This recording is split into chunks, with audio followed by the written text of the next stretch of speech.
खुलुमबाय गोजोन फुंबिलिनि गासिबो बड'लेण्ड बुब्लिनि अनसायगिरिफोरखौ बरायग्रोबाय। दिनै 30 जानुवारि समबारनि फानजामुथिखौ फरायथिनो लादों आं किलिखां ब्रह्मआ। फानजामुथिनि गिबियाव दं मेष राशि।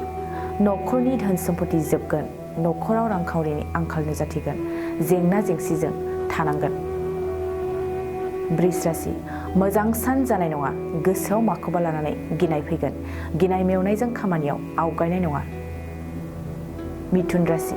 देहायाव बेमार नुजाथिगोन, देहानि बेमार आजारखौ लानानै जिंगासिगोन, देहानि फारसे जोथोन लानाया नोंथांनि साबसिन। कर्कट राशि। न'खराव मोजां थासारि फैगोन, धोन बांगोन, जायखिजाया फालांगियावनो मुलाम्फा जागोन।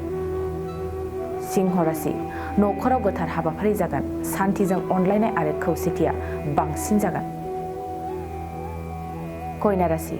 बिसि फिसायनि गेजेराव जेंना जेंसि जागोन, बबेबा जेंनायानो गावस्रानाय लाबोनो हागौ, दुखुजों समखौ बारहोहरगोन। तुला राशि।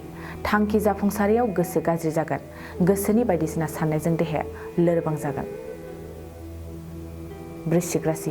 फालांगियाव मोजां सान, मुवा बेसादनि फालांगियाव मुलाम्फा जागोन, न'खराव रांखावरि फैगोन। धनु राशि। गोसोनि थांखि लानाया जाफुंसारगोन, नाजाथाबनानै मावफुंनायाव गोथार फिथाइ मोनगोन। मकर राशि।